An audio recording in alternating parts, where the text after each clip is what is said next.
APH presents Crafty Graphics Stencil Embossing Kit.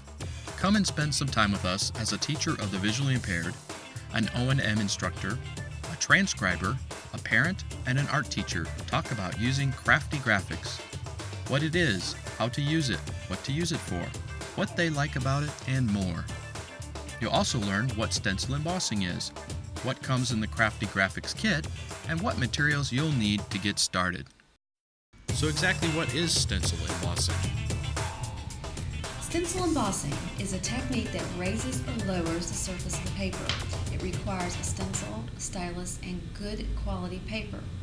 Stencil embossing produces a relief of the design of stencil, and it creates a tactile effect.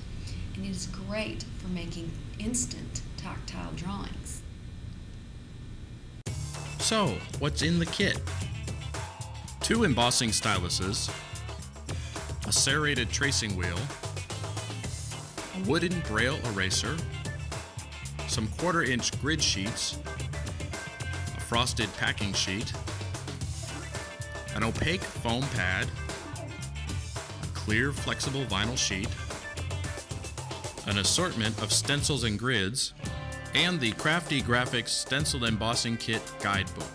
Here are 2 other things you might want to have on hand.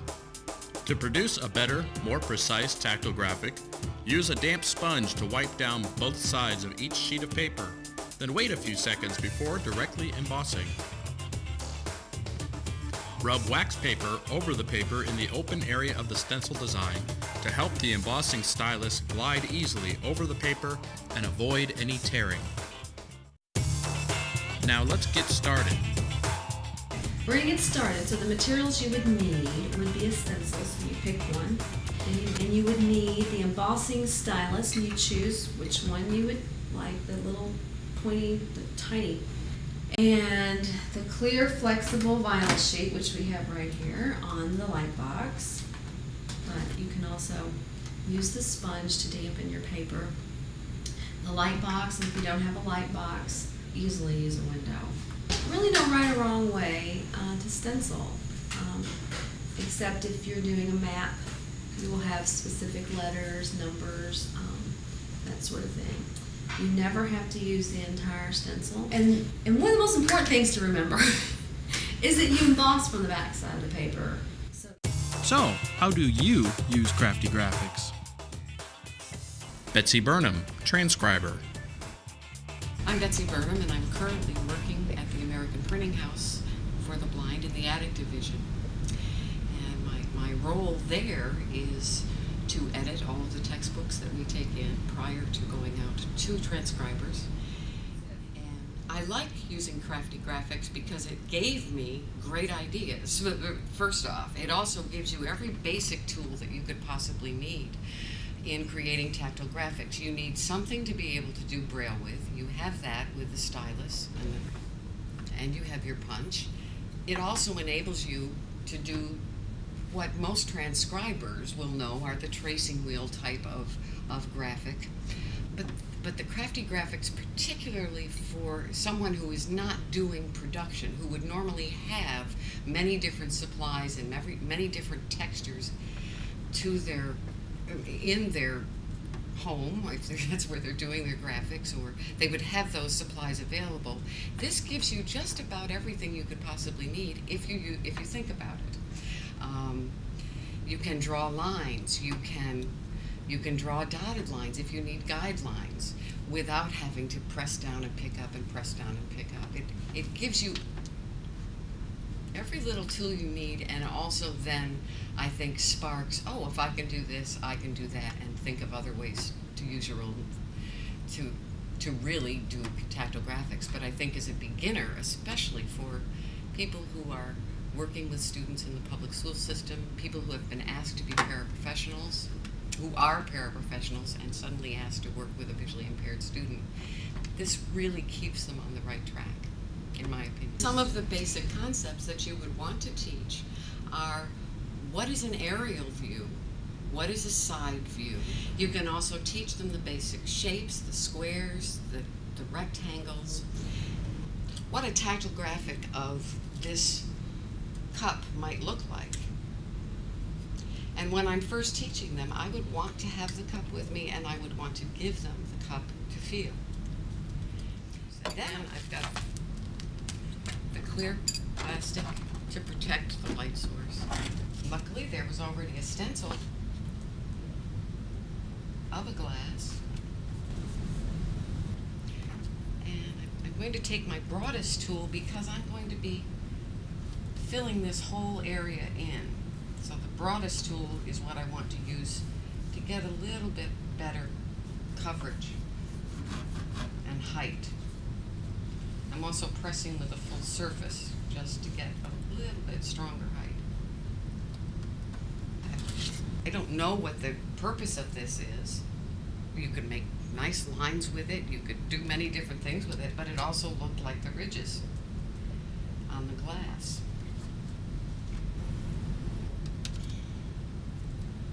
And then I'm just going to go along.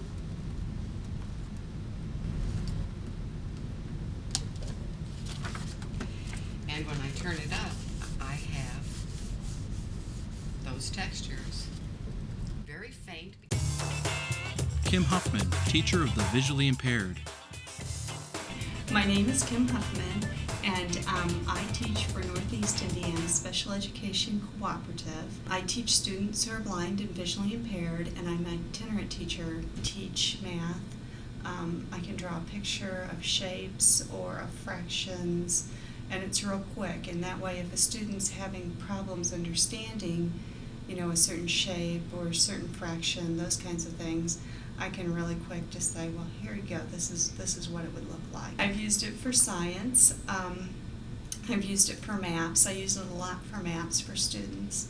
It's quick and it's easy, and I can just shoot off a map really quick and say, here you go, take this with you to your classroom. So that way they don't have to wait for a week. I know that on some of the maps that I get, there's stars, and that will mean capitals.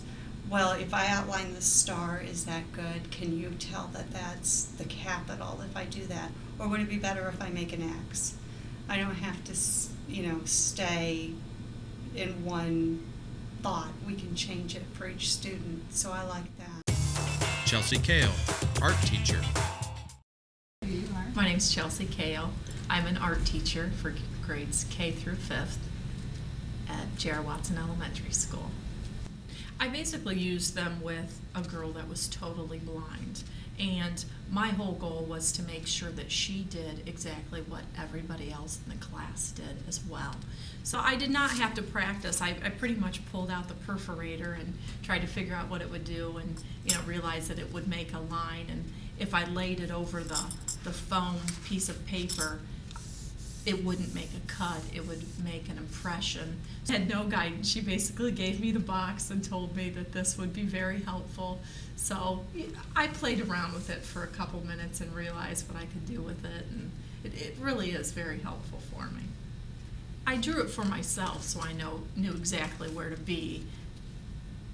to trace on the line, but then it took me, I would say, 2 minutes to do the whole entire picture. Mary Ann Reynolds, parent. My name is Mary Ann Reynolds, and I am the parent of a daughter who is 17 years old, who is blind, and I am a certified orientation mobility specialist and a teacher of the visually impaired. Currently, though, I teach at the University of Louisville in the teacher prep program for visual impairment and coordinate the orientation and mobility program. I made a map for my daughter that helped her get from our house to the bus stop. Here I'm using one of the styluses and the thin lined or the smaller line stencil to make the driveway. And we use the red screen stencil for the bumpy part of the driveway. And here, because you don't have to use every one of the stencils, you can choose and pick the parts that you want. I chose part of this stencil for the bushes. And here we use the X point symbol for the stop sign. Do you want to fill it one more time?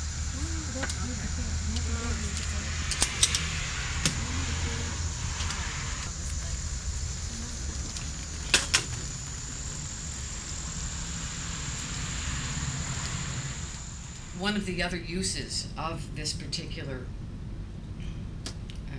kit is to have students experiment themselves and to have students begin to draw their own tactile graphics. It gives them, because we all want things to look like what the teacher did, or we want them to really make sense to us. And this gives you a guide, so you'll be a little bit more successful at first. So it's kind of a neat way to start the concept of what is drawing, what's that whole concept, and have the kids really, really draw their own, and this helps to guide their hands. So, would you like a few tips?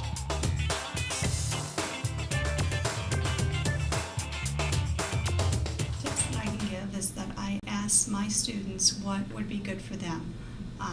You know, do they like the star for Indianapolis if I'm doing this map?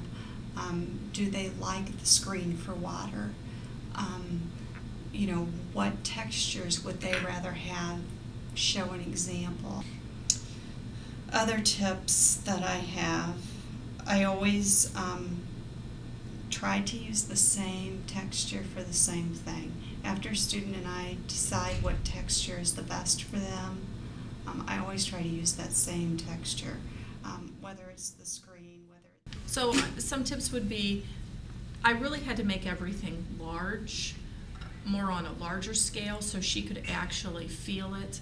Like the bumblebee in the picture that I actually had to make it quite large.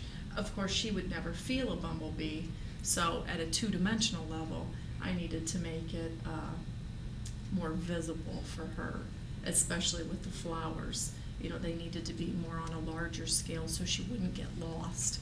It doesn't matter what side that you emboss on. This is the side that I chose because I could visually see it, but since she was visually impaired, on the back she could actually feel it. And then, in the end, it was her original artwork. I think every teacher of the visually impaired should have a Crafty graphic stencil embossing kit. Every parent should have one. Every parent of a child who's blind or visually impaired should have one of these kits, because they can show them so many things. It's simple in that you don't have to have any, you don't even have to know Braille, really, unless you use the Braille. You know, it's simple enough that anyone can pick it up, and almost anyone can draw, and you can draw and get that information to the person who's blind. So. What do you like about Crafty graphics? Well, I like the fact that I can do so many different things with it. So there's just a lot of different things, and you just use your imagination and you can come up with just all sorts of ideas. And I even have asked my students what would be good for a practical for me, and it works really well for my students. And it's quick and it's portable. You know, if I have this foam and this plastic and these two things, I can do just about anything. How nice this would be to have at our home. A sister or brother could help while they're working on a math problem. They would be able to design whatever the concept was they were thinking about, because when you have a child who's blind, especially congenitally blind, they don't have those concepts in their head. It's simple enough that anyone can pick it up, and almost anyone can draw. Feel every graphic before you send it. If you cannot identify its features, then the person you're sending it to probably can't either. However, keep in mind that persons with visual impairment and blindness are going to have much better tactile discrimination than a person with vision. So think about what it would be like if you could not see. Would you be able to discriminate tactually? So, and have fun with it. See the APH guidelines in the Crafty Graphics Guidebook, or go to www.aph.org. There definitely is a variety of the impression. You know, rather than using a perforated line, I can use an impression line, or I can use the screen to create a different texture. You really have to be creative with it and just play around and see how it fits into your lesson plans. I found it very easy to use these, and I did not have to change any lesson plans. I could just use the Crafty graphics to incorporate what I wanted to, and she did exactly what everyone else did. She was totally...